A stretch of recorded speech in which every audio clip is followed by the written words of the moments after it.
આસો સુદનું માતાજીનું 9મું નોરતું છે અને આજે આ શિવ મંડળની બહેનો મણીબેન બધી બહેનોને ભજન માટે અહીંયા લઈ આવ્યા છે લાલેશ્વર મહાદેવમાં. લાલેશ્વર મહાદેવ લાલ બહાદુર શાસ્ત્રીની યાદમાં મહાકાળ દાદાએ બંધાવ્યું છે. શાસ્ત્રીજી અહીંયા ઓપનિંગમાં આવવાના હતા, તે આવી ના શક્યા, તો એમની યાદમાં લાલેશ્વર મહાદેવ નામ રાખ્યું છે અને એમને આ મંદિર બંધાવ્યું છે. અહીંયા નકળંગ ભગવાનનું મંદિર છે, મહાકાળનું મંદિર છે, અહીંયા મહાકાળ દાદાજી છે.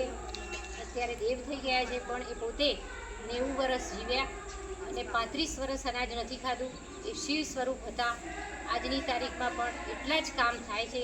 તમે બધા બહુ જ ભાવથી અહીંયા આવો, ભગવાનની સાથે 2 હાથ જોડી સંકલ્પ કરો તો તમારું સિદ્ધ થાય છે. ખૂબ ખૂબ આભાર. બોલો નકળંગ બોલો ભોળાનાથ, બોલો કૃષ્ણ.